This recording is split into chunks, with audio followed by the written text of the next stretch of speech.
Welcome to Culture and History. Every culture has a story, and every story shapes our culture. I'm your host, K&H, and this space is about truth, reflection, and rediscovery. Here we dive deep beneath the surface of what we've been told, exploring the stories that formed humanity's consciousness from ancient to the modern world. So let's open the scroll and begin this journey. Welcome to the Deep Dive. You know, when you hear the word eugenics, your mind probably jumps straight to the history books, right? Forced sterilizations, segregation, things that feel very much like the dark past. Definitely. Those images are powerful. But our mission today, looking at the sources we've gathered, is to show you that the underlying ideology, well, it hasn't really gone away. It's just updated its look, updated its software, you could say.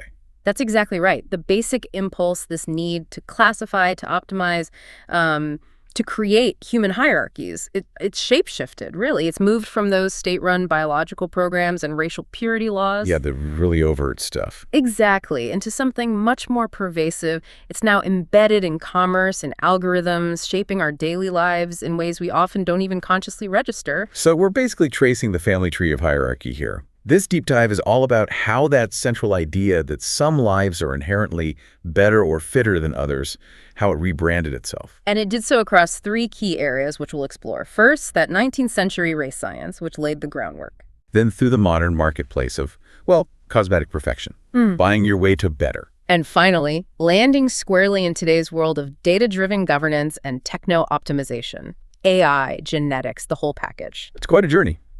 And those foundational ideas, the ones from Francis Galton back in the late 1800s, Yeah. the sources are really clear on this, aren't they? It was never truly objective science. Not at all. It's crucial to understand that. Eugenics was fundamentally a political and moral project dressed up as science. Its purpose was to justify power structures that already existed. Like colonial rule, Right. racial nationalism. Precisely. European colonial power, emerging national identities. Eugenics provided a supposedly rational basis for all of it. So the core job then was a kind of global rebranding of what it even means to be human. Yes, a massive undertaking. It had to take this messy, organic idea of just shared humanity Yeah, being human. and replace it with these neat, artificial, but crucially exclusionary categories: race, nationality, class. These became the defining features. And that replacement was vital for political control, wasn't it? For deciding who gets what, economically speaking. Absolutely essential. You can't justify excluding huge groups of people from resources or rights without first defining them as fundamentally different as other. Okay, so that's the path we're taking today. We'll dig into the roots of this racial hierarchy, see how institutions gave it power. Then we'll track how that same impulse mutated into the global beauty standards industry, what we're calling cosmetic eugenics. And wrap up by looking at how AI, genetic tech, data metrics, how they're carrying this legacy forward, the techno-future of sorting people. It's a continuous thread, really, just wearing different clothes in each era. Right, let's start at the source. This deliberate reshaping of identity in the 19th and 20th centuries. It strikes me that just controlling land wasn't enough for the powers that be. They needed to control who people thought they were. That's a really key insight. The shift was profound and incredibly effective. Think about it. For most of history, identity was local. Your village, your family, your faith, maybe. Much smaller scale. Much smaller. Then, relatively quickly, this idea of the organic human gets overwritten by the artificial national subject. People were actively taught, conditioned through schools, media, government structures, to see themselves primarily through these new hard lenses, race and nation. And why was that so important for the modern state? Well, think about what states need. Conscription for armies, taxation systems, colonial administration. These all require clear categories of people. Who belongs, who serves, who pays, who rules. These artificial identities made managing populations much easier. And the sources make it crystal clear. The absolute bedrock of this new global pecking order was the idea of whiteness. It was positioned as the benchmark, the peak of human development. Correct. And this wasn't just a subtle bias. It became codified into law, explicitly. Like in the United States. Exactly. You had forced sterilization laws targeting immigrants, the poor, people deemed unfit. You had segregation, Jim Crow laws, and importantly, very strict immigration quotas designed specifically to keep America racially pure, predominantly Northern European or Nordic. And then, of course, the most extreme example. Nazi Germany. The Nuremberg laws of 1935 are the starkest illustration. They legally defined Jewishness as a racial category, stripping citizenship, prohibiting intermarriage. It was a blueprint for exclusion based entirely on this invented biological hierarchy, defining who was worthy and who wasn't. But as crucial as you said, this wasn't just a German or American thing. This whole project, rebranding humanity along racial lines, it went global. Absolutely global. The framework of eugenics and social Darwinism, this idea of survival of the fittest applied to human groups, it became the sort of common language of power and modernity everywhere, but it adapted to local contexts. Okay, let's get into those global parallels. You mentioned Latin America. Yes, it's a fascinating case. After independence from Spain and Portugal, many new nations promoted this idea of mestizaje, racial mixing. Sounds inclusive on the surface, right? Yeah. Creating a new blended identity. It was certainly marketed that way, as a way to forge national unity, overcome old colonial divisions. It was celebrated in art, literature as something uniquely Latin American. But the sources suggest a catch. A big one. While mestizaje acknowledged the reality of mixing, the value assigned to different mixtures was totally hierarchical. The unspoken and often spoken goal was blanqueamiento, whitening. Becoming whiter. Exactly. Policies and social norms actively encouraged marrying up the racial ladder closer to European ancestry. Lighter skin, European features, these continued to be passports to better education, jobs, political influence. So this apparent unity was still built on valuing whiteness, essentially reinforcing the old colonial caste system under a new national banner. Wow.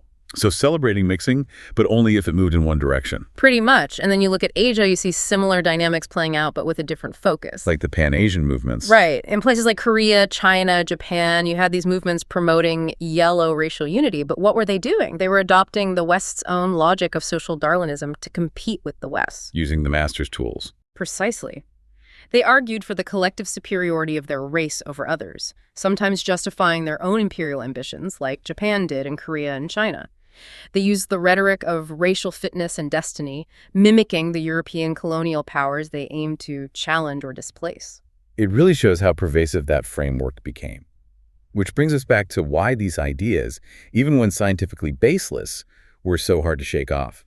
The historian George Moss had that great line about how the idea of pure, superior races solved too many pressing problems to be easily discarded. Moss really nailed it. His point explains the incredible staying power, the utility of these racial myths. They weren't just abstract theories, they performed vital functions, especially during the chaotic period of industrialization, empire building, and mass migration. Let's break down those 4 functions the sources highlight. The first one, psychological comfort. Think about the late 19th, early 20th century. Huge social upheaval. People moving to cities, old ways of life disappearing, economic uncertainty. It created widespread anxiety and insecurity. The sense of being adrift. Exactly. And racial ideology offered a powerful antidote. Suddenly, even if your personal life was difficult, you belonged to a superior race or nation. It gave you instant status, unearned pride. It converted that personal insecurity into collective, often aggressive, national or racial pride. My group is inherently better, therefore I am better, regardless of my circumstances. Okay, second function, social control. How did race help keep people in their place? It was the perfect tool for naturalizing inequality. If you can convince people that certain groups are naturally less intelligent, less capable, or less moral, then the existing social order just reflects reality. Precisely. It makes unequal access to education, jobs, political power seem like the natural outcome of biological differences, not the result of unfair systems or discrimination. It shifts the blame for poverty or disadvantage from society onto the individual or the group's supposed inherent flaws. Very convenient for those at the top. Mm-hmm. Third, economic justification. This was absolutely crucial for colonialism and exploitation. How do you justify slavery, stealing resources, forcing labor on entire populations? You frame it as something else. You frame it as progress, as the civilizing mission, the white man's burden. Racial ideology provided the moral cover. It allowed empires to extract enormous wealth while simultaneously portraying themselves as benevolent forces uplifting inferior peoples. It turned brutal exploitation into a necessary, even noble undertaking. And the fourth function, national unity. This is the scapegoat mechanism. By defining a clear enemy, an internal group like Jews in Germany, or an external rival nation, or immigrants, you create a powerful us versus them dynamic. Rallying the troops. Exactly. It redirects internal social tensions, like class conflict or economic frustration, outwards onto this designated other. It forges a strong sense of national cohesion, but it's a unity built on exclusion and hostility. And looking at today, that core logic, creating an us by defining a them for comfort and cohesion, it hasn't gone anywhere, has it? Not at all. You see it playing out constantly. In modern xenophobia, in hardline nationalist movements, even in the way online communities can become these ideological echo chambers, defining themselves against outsiders. So the mechanism of belonging through opposition is still active, just maybe digitalized now. It's been adapted, yes. The need for belonging, for psychological comfort through group identity and superiority, finds new outlets. Ideological purity can function much like racial purity did. Now, for any of this to work on such a grand scale, it needed legitimacy.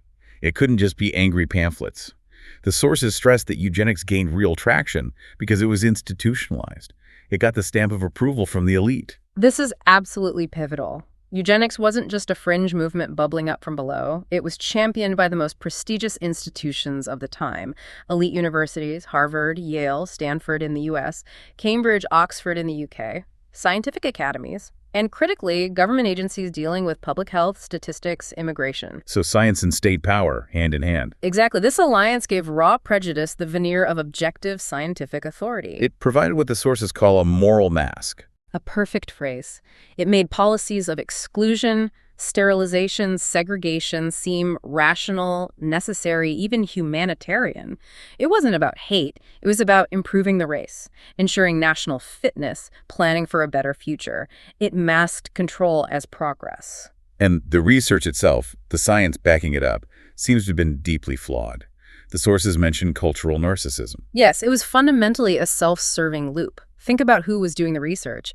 Overwhelmingly, they were white men from privileged backgrounds in Western societies. So they designed research that, surprise, surprise, found their own traits to be superior. Pretty much. They developed metrics, IQ tests biased towards certain cultural knowledge, skull measurements based on European norms, anthropological classifications that inherently valued the characteristics they possessed. They started from the assumption that their own social dominance reflected innate biological superiority, and then they went looking for data, or interpreted data, to confirm that pre-existing belief. It's like building the target around the arrow after you shoot it. That's a good way to put it. It was a system where privilege used the language and tools of science to legitimize itself, creating this self-reinforcing cycle of perceived superiority. Okay, so after World War II, the horrors of Nazi eugenics became undeniable. State-sponsored programs were largely discredited globally. But that core impulse to perfect, to stratify human beings, it didn't just evaporate, did it? No, it absolutely didn't vanish. The sources argue persuasively that it simply migrated. It moved out of the government labs and policy committees and into, well, the marketplace, the mirror, the beauty counter, the plastic surgeon's clinic. This is what you're calling the aesthetic branch of modern eugenics. Exactly. It's a fascinating shift in the mechanism of control. It moves away from overt state coercion laws mandating sterilization or segregation towards something much more subtle, consumer desire. So the goal isn't improving the race through breeding anymore. No, the focus shifts to perfecting the individual body, primarily through manipulating appearance, but, and this is crucial, the standards for that perfection aren't neutral. They're dictated by something specific. They're dictated by deeply ingrained, racialized beauty standards, standards that have their roots directly in colonial history and the hierarchy it established. History meets the beauty industry. Precisely. The modern system uses everything it has: advertising, social media influence, digital filters that normalize certain looks, and of course, actual body modification technologies like surgery and cosmetics to push conformity towards a very narrow, globally promoted ideal of beauty. And that ideal often gets summed up by the Barbie standard, right? The Barbie ideal is a useful shorthand, yes. Tall, thin, fair-skinned, highly symmetrical features, often distinctly Eurocentric. This globally marketed image functions as the psychological successor to the old eugenic model of the perfect human specimen. So it trains us, subconsciously maybe, to rank ourselves and others on this scale. It absolutely does. It creates an internalized hierarchy where closeness to this Eurocentric, symmetrical ideal equates to higher social value, desirability, even economic worth. And achieving that look, or moving closer to it, becomes a form of social mobility. Not genetic luck, but something you buy. That's the key shift. The upgraded, aesthetically modified body becomes a form of currency. It signals belonging, worthiness, access. You invest in procedures or products to improve your social standing. And this isn't just a Western thing. This aesthetic colonization, as the sources call it, plays out worldwide, often blending with existing local hierarchies. Absolutely. The patterns are global, but they manifest in specific ways depending on the local history. Let's take the Indian subcontinent first. The sources talk about a fusion of caste and colonialism. Yes, in India, Pakistan, Bangladesh, you have this powerful convergence. Centuries of Hindu caste ideology, which emphasize concepts of purity and pollution, often linked to occupation and lineage, got overlaid with British colonial racism, which explicitly linked skin color to superiority. Creating a double whammy effect. Exactly. The result is colorism, a deep, pervasive social bias favoring lighter skin, which is arguably even more intense there than in many other parts of the world. Fairness is equated with purity, status, and beauty. And this fuels a massive industry. It's huge. A multi-billion-dollar market for skin lightening creams, bleaches, treatments, and the advertising is incredibly sophisticated. How so? It rarely talks explicitly about race. Instead, it promises confidence, success, a better marriage, career advancement. It targets aspirations. Products are marketed to both women and men seeking upward mobility. Phrases like glow or radiance are used, but the underlying message, reinforced constantly, is that whiteness equals progress. You're buying social mobility, masked as a beauty product. Wow. Okay, let's shift to East Asia, places like South Korea, Japan, China. The focus there seems more on facial structure. Yes, particularly in South Korea, which has become a global epicenter for cosmetic surgery. The industry is built around procedures like double eyelid surgery, blepharoplasty, creating a crease in the eyelid, common among Europeans, but less so among East Asians, and jawline contouring, often V-line surgery, to create a slimmer, more pointed chin. Trying to achieve a specific look. A look that aligns more closely with Western or globalized ideals of symmetry and certain facial proportions. Now, individuals might not consciously think, I want to look European. It's framed as enhancing beauty, looking more modern, more competitive in a globalized world. But the standard itself has roots elsewhere. The standard reflects an unconscious internalization of colonial-era hierarchies, where modern and desirable became subtly synonymous with Europeanized features. The scalpel becomes a tool for enacting this deeply embedded value system. What about the Middle East? The sources mention a slightly different dynamic, not always purely about whiteness. Right. In many parts of the Middle East and North Africa, while fairness is valued, the ideal often leans towards lighter skin with yellowish or olive undertones. It's heavily tied to class and post-colonial aspirations. How does class play into it? Lighter skin historically signaled wealth, urban living, freedom from outdoor manual labor. Darker complexions became associated, unfortunately, with rural populations, lower socioeconomic status, or sometimes specific ethnic groups linked to historical servitude, like those with sub-Saharan African ancestry. So aesthetic choices become markers of modernity, status, and dissociation from perceived backwardness. It's a complex mix of race and class psychology. And then for Africa and the African diaspora, the sources use strong language describing a profound colonial wound related to appearance. It's a deeply painful legacy. Practices like skin bleaching and hair straightening using chemical relaxers or weaves are incredibly complex. Because they can be seen as personal choice. Individuals often frame them as personal choice, as self-expression, or simply as ways to manage hair or skin. But viewed historically, there are often strategies for survival or attempts to navigate a society where Black features darker skin, tightly coiled hair have been systematically devalued, pathologized, deemed unprofessional or unattractive by dominant Eurocentric standards. And again, industry profits from this. Massively. The cosmetics and hair industries monetize this psychological conflict. They take the pressure to assimilate or conform to hostile beauty standards and turn it into consumption. They sell the tools that facilitate a kind of gradual self-erasure, making the system that creates the insecurity also the one that profits from the solution. It's a vicious cycle. Okay, finally, the paradox in the West. Designer hybridity, the sources call it. What's that about? This is where it gets really interesting. You see white individuals and Western culture actively adopting or emulating features historically associated with non-white groups. Think artificially tanned skin, procedures to get fuller lips like Black women, Hmm. celebrating curvier body shapes sometimes associated with Latina or Black women. But isn't that celebrating diversity? It's selective appropriation. It's taking specific traits, divorced from their original cultural context and the people who possess them naturally, and making them fashionable on white bodies. How does that maintain control? Because the power to decide which non-white features are currently cool or desirable still rests with the dominant white culture. These features often only become acceptable or trendy when they are adopted and mediated through whiteness. It allows a performance of diversity, a commercial sampling, without fundamentally challenging the underlying hierarchy that says white bodies are the default or the norm against which other features are measured and selectively valued. It's control disguised as appreciation. So, pulling this section together, the core idea is that cosmetic eugenics works because it feels like empowerment, like freedom of choice. Exactly. But it's a kind of psychological warfare. The individual genuinely believes they're making free choices to improve themselves, to feel better, to compete. But the standard they're striving for wasn't freely chosen.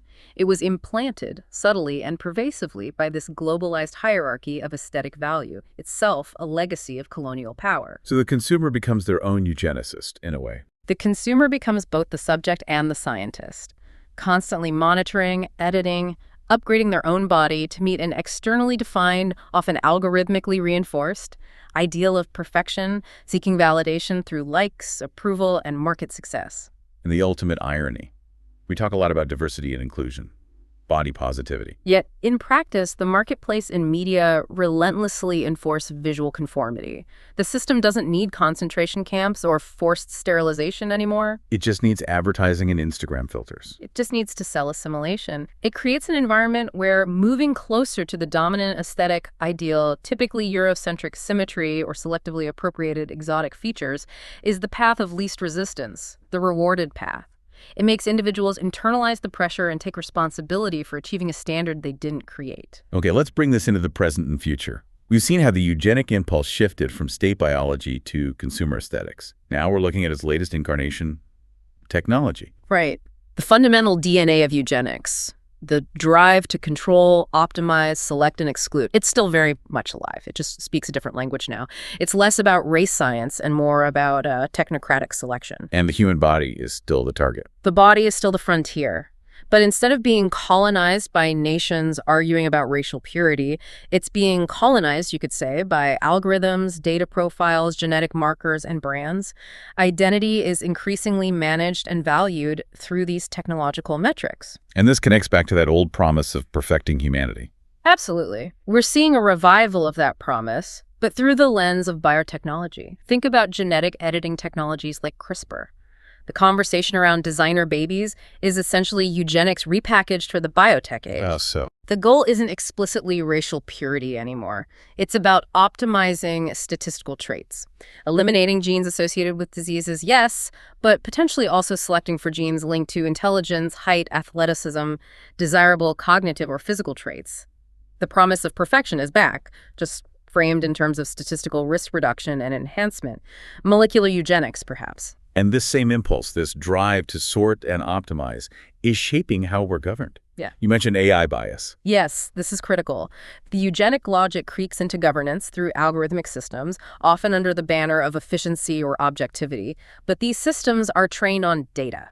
Data from the real world, which is full of biases. Exactly. If you build an AI tool for, say, predicting crime hotspots, approving loan applications, or even screening job candidates, and you train it on historical data, Data that reflects decades of systemic racism or classism. then the algorithm will inevitably learn and reproduce those biases. It might even amplify them because it identifies correlations, however spurious or unjust, and treats them as predictive rules. So the bias gets baked in, but it looks neutral because it's just data. Precisely. The system isn't explicitly saying discriminate based on race. It's saying discriminate based on zip code or school attended or credit history patterns, factors that are often proxies for race and class due to historical inequality. This is technocratic selection. Exclusion is justified by risk scores and efficiency metrics, not overt biological arguments. It's the old eugenic sorting principle, just wearing a data-driven mask. And this ties into things like digital ID systems, biosurveillance. Absolutely. These emerging global frameworks for identity management have the potential to redefine human worth itself. We're moving towards systems where your value isn't inherent, it's calculated based on metrics of productivity, conformity, and predicted behavior. Your data profile becomes your identity. Increasingly, yes. Think about social credit systems, predictive health scoring, financial risk assessments. The same core instinct that once ranked races now ranks individuals based on compliance, consumption patterns, health data, social networks. If your profile deviates too much from the optimal standard, a standard defined by corporations and governments, you risk being subtly or overtly marginalized. Denied loans, charged higher insurance, restricted travel, fewer opportunities. And this whole process gains legitimacy because it's framed as scientific or data-driven. That's the danger. When powerful institutions, corporations, governments use complex data analysis, AI, or genetic screening to define what optimized, efficient, or low risk means, it carries immense authority. It cloaks what are essentially social and political choices about value and hierarchy in the seemingly unarguable language of science and numbers. It makes the new hierarchies harder to see and harder to challenge. And finally, bringing it back to national identity. That old eugenic anxiety about who belongs seems very much alive in contemporary politics. It's incredibly central, isn't it? Especially in Western societies that built their national myths, often implicitly, on ideas of racial or cultural homogeneity and superiority. So demographic changes challenge that core identity. Deeply. Increased immigration, multiculturalism, the visibility of diverse populations, these things challenge the traditional self-image, the sense of collective fitness that underpinned those national myths for centuries. And the backlash we see, nationalism, xenophobia, is that connected? The sources strongly suggest it's a direct echo of that old eugenic fear. The rise of aggressive nationalist movements, the intense focus on border control, the rhetoric around cultural dilution, and especially the spread of conspiracy theories like the Great Replacement. The idea that native populations are being deliberately replaced by immigrants. Yes. This is essentially the 21st century version of the early 20th century panic about race suicide or the decline of the fitter stock. It's the same anxiety about losing perceived racial or cultural dominance, about being overwhelmed by unfit or alien outsiders. The logic of exclusion and the fear of impurity are identical.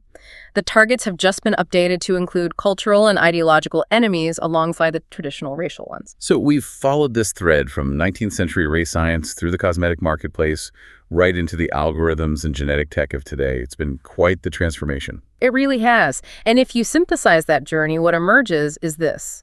Eugenics, in its various forms, has consistently worked to replace the intrinsic value of the human soul, or just human being, with measurable metrics, first genetic sequences, now data points. It replaced ethical considerations with calculations of efficiency. It replaced the simple fact of being human with the conditional status of belonging to the right category. And it shifted its methods from overt state violence, like sterilization and segregation, yes, to a system that sells assimilation through consumerism and enforces conformity through data scores and social validation. The pressure moved from outside, imposed by the state, to inside, internalized by the individual striving for acceptance. which leads to the conclusion that the real struggle today isn't just about race versus race or nation versus nation. Perhaps the deeper struggle is between this drive towards mechanized identity, defining ourselves and others through data, through purchasable appearances, through optimized scores, and reclaiming a sense of living inherent humanity. Are we data profiles to be managed, or are we complex, messy, valuable beings in ourselves? That feels like the core tension. We're fighting to pull our identities back from this machinery of constant improvement and standardization. Which brings us to a final thought, something to maybe leave our listeners mulling over, building on all this. The real challenge, perhaps, isn't just resisting specific bias algorithms or problematic beauty standards. It's recognizing that the very drive for standardized perfection, however it's framed, is the enduring engine of this hierarchical control. So true recovery means rejecting the standard itself. It might mean recognizing that fundamental human qualities, beauty, intelligence, creativity, worth, were never meant to be ranked on a single scale, measured by an algorithm, or bought in a store. It requires embracing the diversity that the system tries to erase. Exactly. Maybe we need to consciously recognize that the incredible sacred diversity of human form, color, thought, ability, and yes, even our imperfections, isn't a problem to be solved or optimized away. Maybe that diversity is the living proof that life itself, creation itself, resists being homogenized into neat categories or predictable data sets. Our inherent worth lies in that very resistance, not in our conformity to some manufactured ideal. A powerful place to end, refusing to be standardized as an act of liberation. Thank you for that deep dive. In the end, every story is more than history. It's energy, vibration, and memory. What we remember determines who we become. This is Culture and History, his story. Join me next time as we trace the journey of culture and history of humanity. Until then, reflect on your story, because humanity's culture depends on it.